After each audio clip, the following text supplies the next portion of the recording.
In January of 2005, Margaret Spellings was confirmed as the 8th United States Secretary of Education. Prior to her appointment, she served as President Bush's domestic policy advisor, helping to develop and implement the president's domestic agenda. Margaret worked on issues as varied as immigration, health care, and education, including her signature, "No Child Left Behind." Previously, she advised then Governor George Bush on his successful effort to reform and revamp public education in Texas. Secretary Spellings has 2 daughters, and I might add, both of them, one a product of Catholic education, and the other on the doorstep of her first experience of Catholic education. And she's the first mom of school-aged children to serve as Secretary of Education, and as a result, approaches her job with passion, energy, honesty, and takes the No Child Left Behind seriously, as though every kid in America were her own. Ladies and gentlemen, please provide a Notre Dame welcome to the Secretary of Education of the United States of America, Margaret Spellings.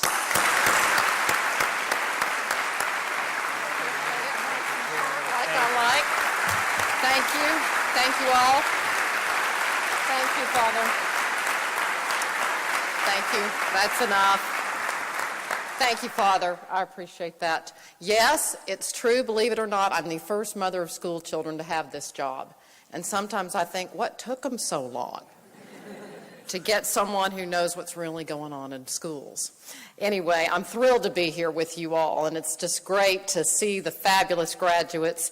Congratulations to all of you, and I'm thrilled that you all are part of the education enterprise, and it's humbling to serve alongside you all on behalf of our nation's children. And I want to really be so overwhelmed with joy to mark not only your graduation, but this tremendous program here at ACE.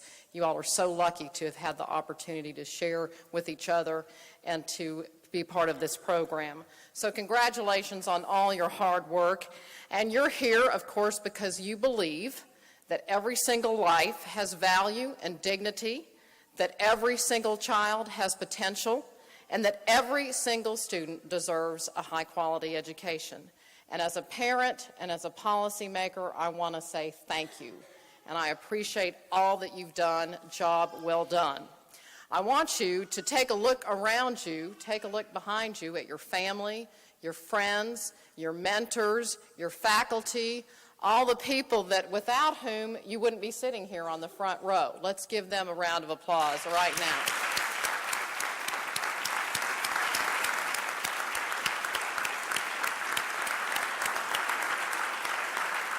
You've had a lot of help, no doubt about it, and you've had helpers like Joe Hollowell. I'm sure you all probably know or have heard of Joe, the father of your classmate Tony.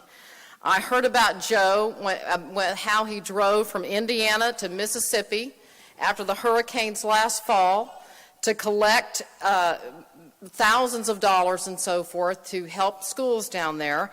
And then he drove 600 miles to join Tony in helping rebuild the schools and clean up down there.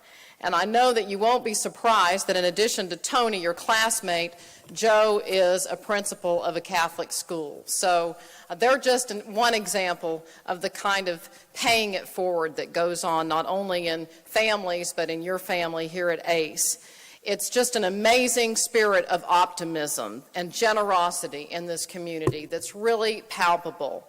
Thanks to talented, hardworking educators like you and like the people that you have had the opportunity to interact with these last couple of years. I've seen that kind of commitment and leadership in my own child's Catholic high school. My daughter Mary, as Father Scully mentioned, had the opportunity to get a great education at a Catholic high school, and her sister Grace will be starting there this fall, and it gives me great comfort to know that she's going to get a great education. I just know that.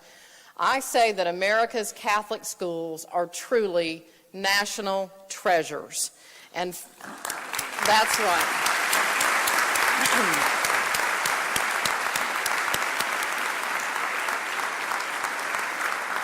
With programs like ACE, they'll remain one of America's national treasures because this is a program with one of the most successful teacher training programs in our country. And I was thrilled to read that your completion rate in this class is 100%.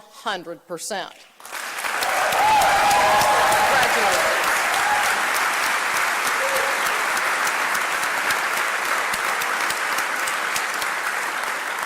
You all must really like each other, too, I can tell that. I know I'm standing between you and your party, too, so I'm a little mindful of that. This program finds the most talented young people in our country, including teachers of every race and background, men and women, and it gives you all practical advice, strong support, and make sure that now 3 out of 4 of your graduates continue to stay in education, which is just thrilling for those of us who are going to be in it for a while too. So I'm glad, very glad of that commitment. And I'm even more pleased to see that this is a model that is not only working here, but is expanding all around our country with 10 other universities who've adopted it and more to follow. The more successful teachers we train, the more students we will help, and the more our country will benefit.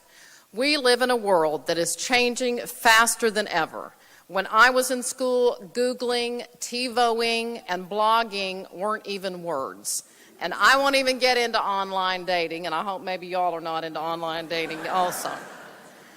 But author Harper Lee says that in today's world, people have laptops, cell phones, iPods, and minds like empty rooms.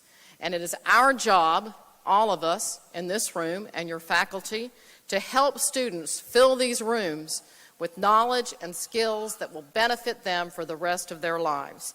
I don't need to tell you that teaching is more than a job. It is a calling, just like service in many other fields.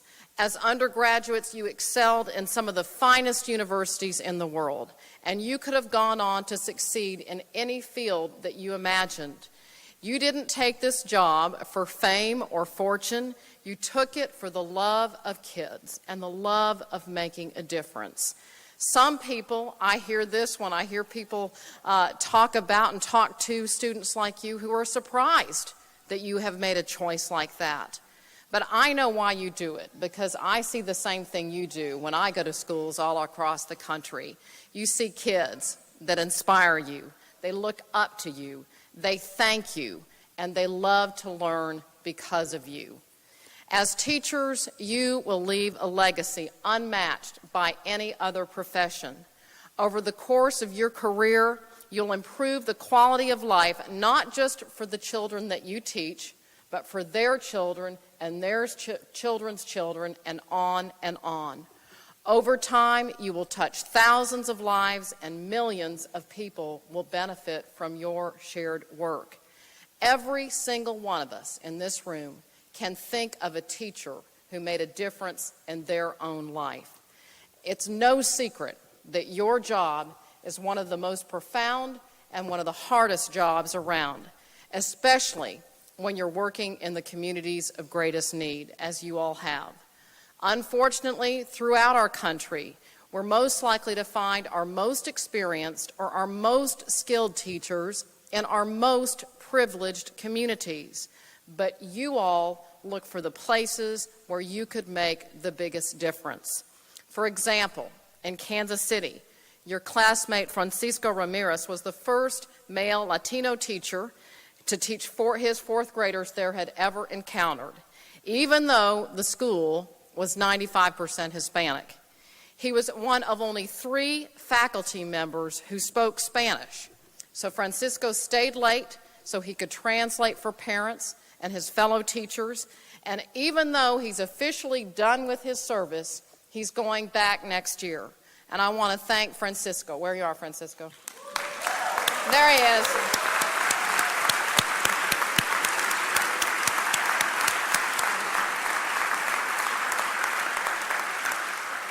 Francisco knows that with his help, there's no limit to what his students can achieve, and that's why he's going back.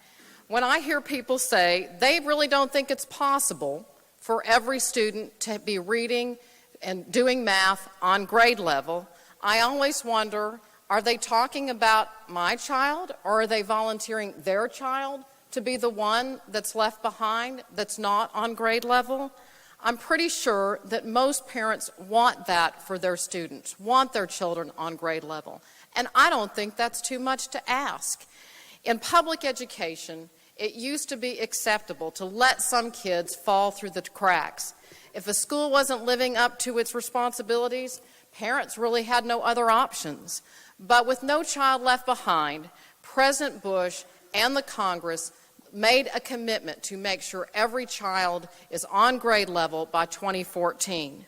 This law is holding states and schools accountable for achieving that goal. And when they don't, it gives parents some options, like the chance to transfer to another school, or the opportunity to get extra help or tutoring, what we call supplemental services. And in Washington, D.C., we've given almost 1,700 low-income students the chance to attend the private or parochial school of their choice, and we're working to provide those opportunities to communities around the country. To Catholic educators, aiming high is nothing new. Long before we set this national goal, this national commitment, you were working for a moral one. After the hurricanes hit the Gulf Coast last fall, the New Orleans Archdiocese took in every single student who applied, whether they'd been in Catholic school or not. And for families who couldn't afford tuition, they didn't charge a dime. The Baton Rouge Diocese accepted 4,000 students, regardless of their ability to pay. Why? Because it was nothing new for them. Whenever you find students in need, you'll find a Catholic school that's making a difference and meeting that need.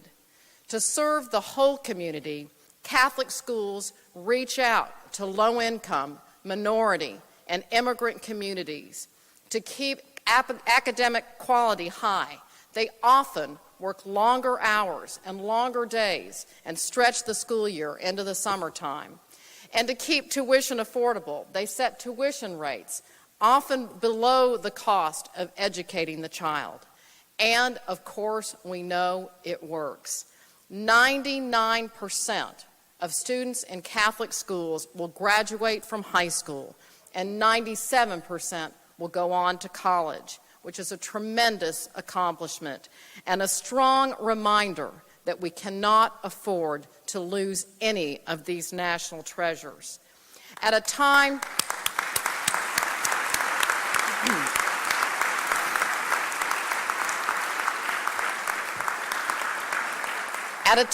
when 90% of the fastest growing jobs in our country require post-secondary education, we need every school in America to have success rates like yours. And with your help, we are on the way to achieving that goal.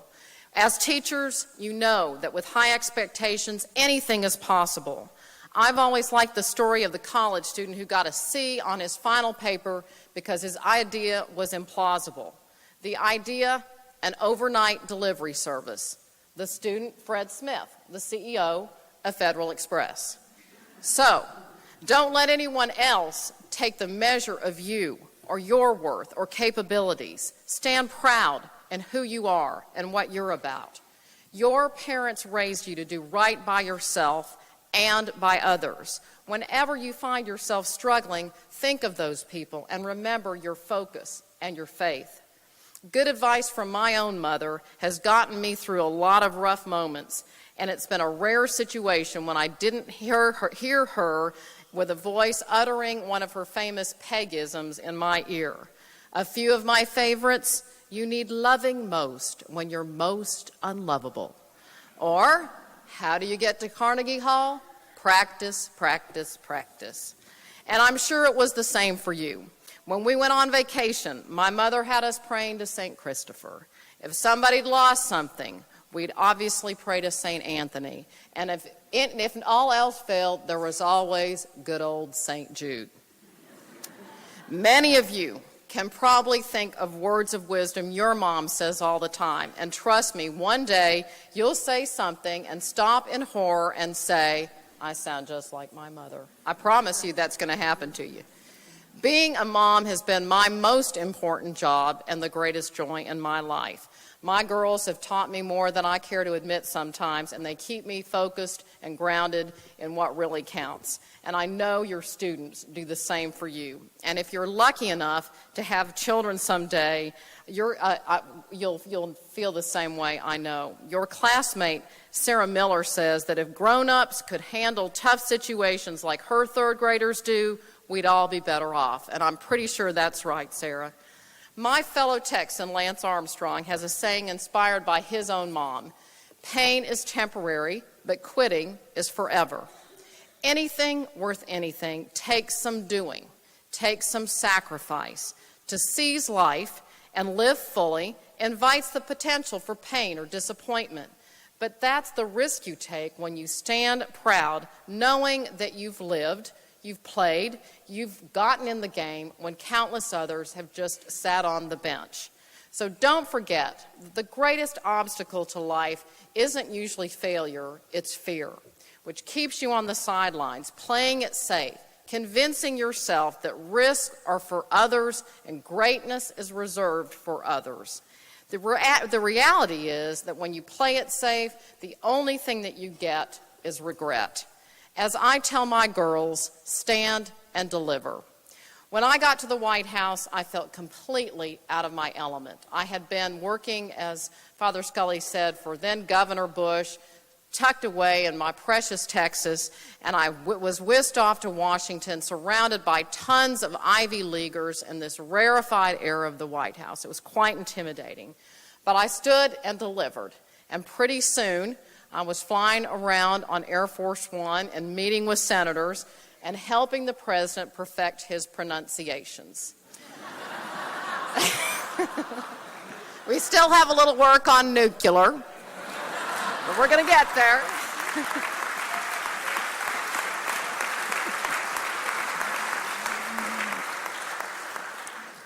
If you fail, try again, of course. In Texas, we say, and I want you to stick with me on this, is if all you ever do is all you've ever done, then all you'll ever get is all you ever got. Except we say if all you ever do is all you ever done, then all you ever get is all you ever got. You with me? As you go forward, as teachers and in any task that you do, know that faith, family, and friends will never, ever fail you. Mother Teresa said, love begins at home. Love your family and love your neighbor. Treat people well, including yourself. Exercise. Work for a boss that you like and admire. Don't get consumed by your job, and don't take yourself too seriously. Even when you're not sure where you're heading, don't be afraid to take risks. And don't let anything or anyone narrow your dreams for the future. And may today be the beginning of a new journey, a great adventure, a life lived well and with purpose. Congratulations and thank you.